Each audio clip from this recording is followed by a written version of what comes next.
आप लोग इतिहास वैकल्पिक विषय ऑप्शनल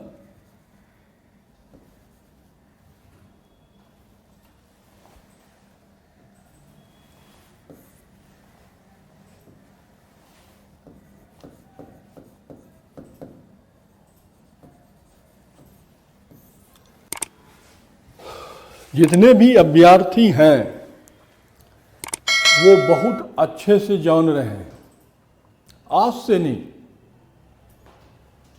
जब से सिविल सेवा में वैकल्पिक विषय का समावेश किया गया है तब से इतिहास है आज तक बना हुआ है और हमेशा वो एक लोकप्रिय विषय के रूप में स्थापित रहा है। अब सिविल सेवा में कई जगहों से वैकल्पिक विषय को हटाया जा रहा है, लेकिन अभी भी यूपीएससी, यूपीपीसीएस और बिहार कहाँ आप देखो, ये ध्यान से देखना, यूपीएससी, यूपी पीसीएस और बीपीएससी मतलब बिहार पीसीएस, इस तीनों जगह आज भी वैकल्पिक विषय है। मतलब संघ लोक सेवा आयोग, उत्तर प्रदेश लोक सेवा आयोग और बिहार लोक सेवा आयोग, तीनों में वैकल्पिक विषय है और इस वैकल्पिक विषय में आज भी इतिहास एक लोकप्रिय विषय के रूप में स्थापित है। खासकर जो हमारे हिंदी भाषी अभ्यर्थी हैं, परीक्षार्थी हैं, वो इसी बेल्ट से आते हैं, यूपी बिहार से ज़्यादा, और यूपीएससी में भी वही लोग रहते हैं, तो आज भी ये विषय है।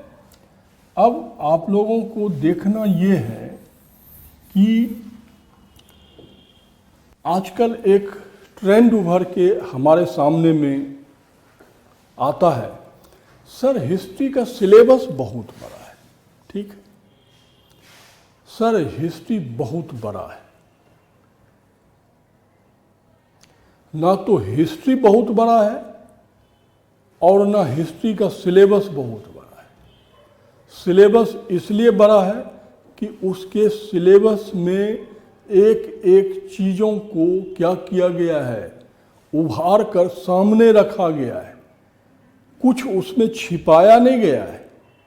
अब कई विषय होते हैं, ठीक है सर इतना ही सा सिलेबस है, बहुत छोटा सा सिलेबस है, लेकिन उस सिलेबस के साथ साइड इफेक्ट क्या है, साइड सिलेबस क्या है, वो तो लापता है। वो तो तब पता चलता है जब आप मेंस का पेपर देने जाते हैं, अरे यार ये तो सिलेबस में है ही नहीं। तो सिलेबस में है, लिखा नहीं है, हिडन है। इतिहास जो है खुला हुआ है, ठीक है, तो खुला हुआ है तो ऑब्वियसली जो है उसमें आपको बड़ा दिखता है, लेकिन पूरी सिलेबस की तैयारी तो वो करता है जिसको फेल होना है। यदि पास होना है तो आपको 5 क्वेश्चन पेपर फर्स्ट में, 5 क्वेश्चन पेपर सेकंड में लिखना है। तो वो सबसे पहले चीज समझो कि हिस्ट्री में 2 पेपर है, paper first and paper second. ठीक है, पेपर फर्स्ट में प्राचीन और मध्यकालीन भारत है, ठीक है, और पेपर सेकंड में आप देख रहे हो आधुनिक भारत है और दूसरा चीज क्या है, विश्व इतिहास है। ठीक है,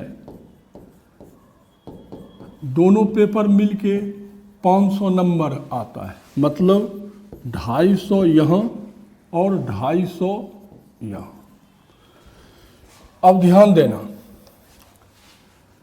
प्राचीन भारत को सेक्शन ए कहा जाता है, मध्यकालीन को बी, आधुनिक को सेक्शन ए कहा जाता है, विश्व इतिहास को सेक्शन बी।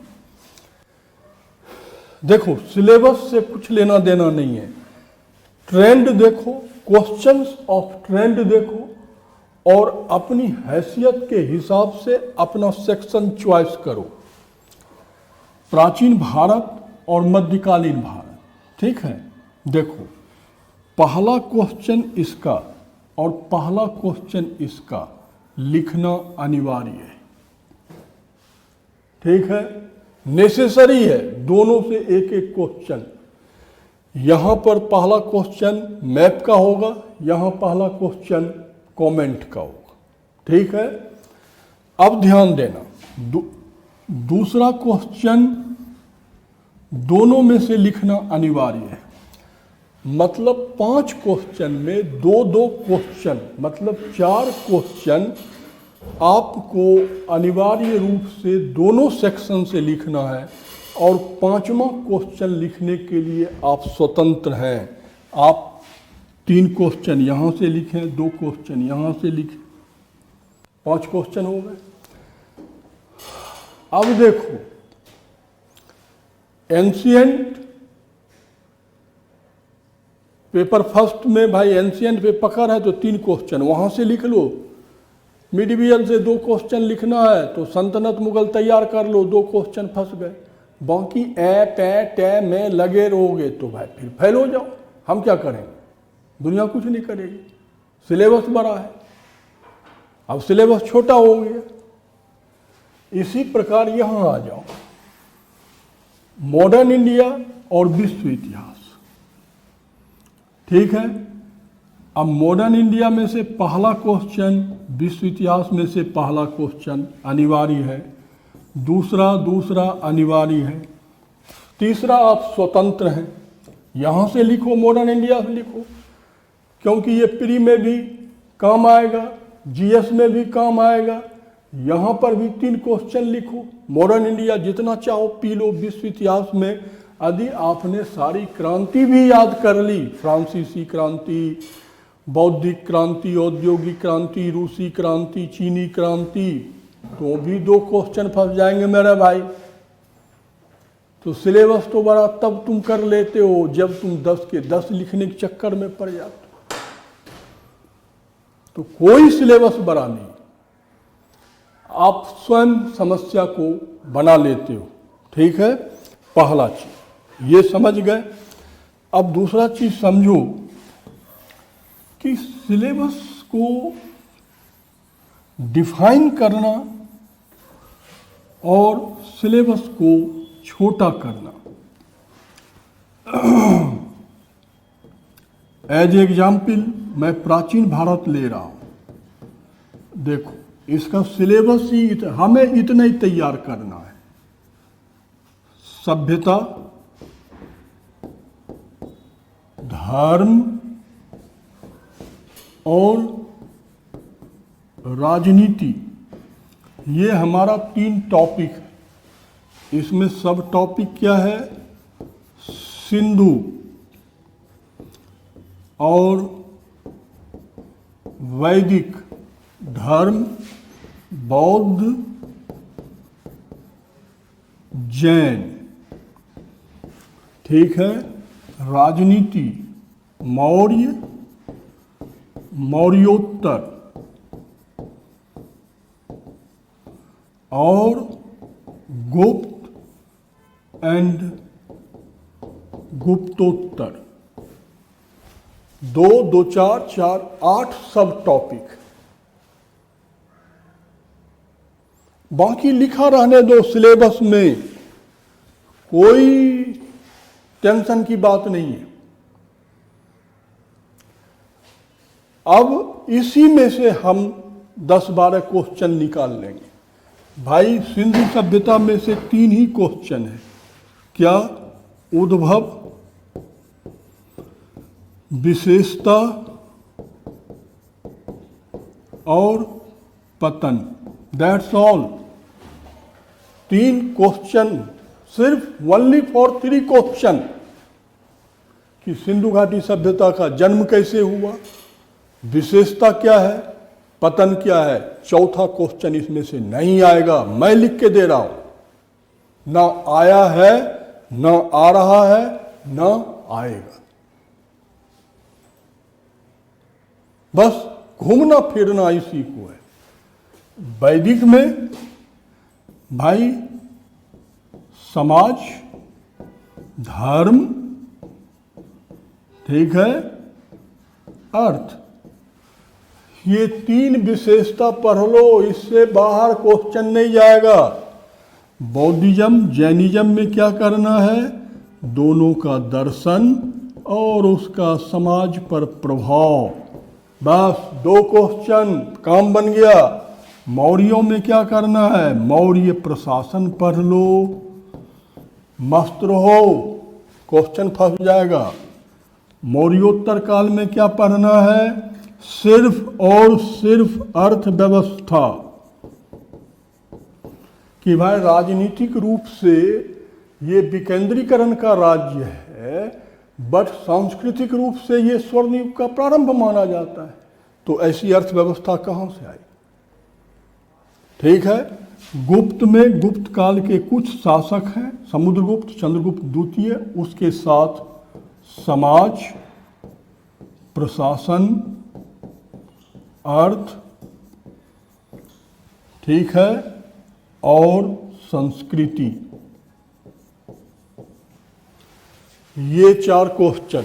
गुप्त काल में सामंतवाद, ये लो, 1 3 4 5 2 7 3 10 15 क्वेश्चन है। बस जो सिलेबस देखेगा, सिलेबस के अकॉर्डिंग पढ़ेगा, उसे 3-4 पीढ़ी पढ़ने में लग जाएगा। मैं गारंटी देता हूं ना, 90 दिन में पूरी हिस्ट्री खत्म हो जाएगी। चारों सेक्शन, 15 चौकी 60 क्वेश्चन ही इसमें आना है, और उसी में 60 क्वेश्चन में से 20 फंसेगा, जिसमें से तुम्हें क्या 10 लिखना है। उसमें 15-16 तो गारंटी के साथ फंसेगा, लिखना 10 ही है कि 15 लिखोगे। और अकॉर्डिंग टू डिमांड, क्वेश्चन क्या डिमांड कर रहे, लिखोगे, नंबर मिलेगा। यही रणनीति मिडिवियल में, यही रणनीति मॉडर्न में, यही रणनीति क्या करनी है, हमें वर्ल्ड हिस्ट्री में अपनाना है। ठीक है। और ये नहीं कि वो भैया ने ये कहा, ये भैया ने ये कहा, अरे जब उनसे स्वयं IAS नहीं निकला तो वो तुम्हारा क्या निकलवाएंगे। ठीक है। तो ये ऑप्शनल के रूप में बड़ा मज़ेदार चीज़ है। दूसरा चीज़ देखो, इसको पढ़ने के लिए आपको कुछ मॉडल्स की जानकारी रहनी पड़ेगी। एक है साम्राज्यवादी इतिहासकार, एक है वामपंथी इतिहासकार, एक है दक्षिणपंथी इतिहासकार, और एक चौथा बड़ा मशहूर है सबाल्टर्न स्कूल, जिसे हम उपासनावादी इतिहास कहते हैं। ठीक है।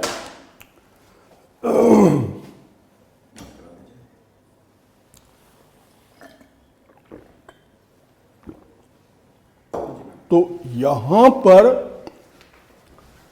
आपको ध्यान देना है। देखो, इतिहास क्या है, जो वर्तमान में घटना हो रही है वही भविष्य का इतिहास का हो जाता है। जैसे मान लो आज किसान आंदोलन है, उस पर प्रत्येक व्यक्ति का एक दृष्टिकोण नहीं है। कोई कहता है सही है, कोई कहता है गलत है, कोई कहता है समझ में नहीं आ रहा है, कोई कह रहा है कि समझ थोड़ा सा ये होना चाहिए, XYZ कई प्रकार की चीज़ें सामने आ। वही चीज़ तो यहाँ है। देखो, साम्राज्यवादी का मतलब होता है जो ब्रिटेन के पक्ष में इतिहास लिख रहा है। वामपंथी का मतलब हुआ जो इतिहास को द्वंद्वात्मक संघर्ष के रूप में देख रहा है। दक्षिणपंथी अपने दर्शन और साहित्य पर बल दे रहा है, और ये जो सबाल्टर्न स्कूल है उपासनावादी, इनका कहना है कि इतिहास को नीचे से ऊपर की ओर देखा जाए। तो यही वो जगह है जहाँ पर इतिहास में क्या होता है, द्वंद्व होता है कि भाई क्वेश्चन किस स्कूल का है, आंसर किस स्कूल से देना है, ये सीखना पड़ेगा। ये एक दिन का काम नहीं है, और जब हम लोग संपर्क में आएंगे तो इसे सीखेंगे भी। और तीसरा चीज देखो जो है वो क्या है, इतिहास का अंतर संबंध। अंतर संबंध का मतलब होता है कि इतिहास एक विषय के साथ, एक विषय के रूप में अन्य विषयों के साथ अपने संबंधों को स्थापित करता है। जैसे सिंधु घाटी समाज को समझना है तो हमें समाजशास्त्र के नियमों का अध्ययन करना पड़े तो कर लेंगे, वहां से समझ लेंगे। चाणक्य के प्रशासन को समझने के लिए लोक प्रशासन के सिद्धांतों को समझना पड़ेगा तो समझ लेंगे, उसके बाद व्याख्या कर लेंगे। तो ये होता है अंतर संबंध, जहां इतिहास अपने को स्पष्ट करने के लिए अन्य विषयों के साथ संबंध स्थापित करता है। यदि इस 3-4 चीजों पर ध्यान दिया जाए तो एक वैकल्पिक विषय के रूप में बेहतरीन विषय है। ठीक है, सिलेबस भी बहुत बड़ा नहीं है, क्वेश्चंस की संख्या भी बहुत ज़्यादा नहीं है। हाँ, चौथी चीज जो इसमें है कि भाई विश्लेषण व्याख्या वो एक दिन में नहीं होगा, पहले चीज़ों को समझना होगा, फिर प्रैक्टिस सेट पे आके उसके आधार पर काम करना होगा। ठीक है, दैट्स ऑल।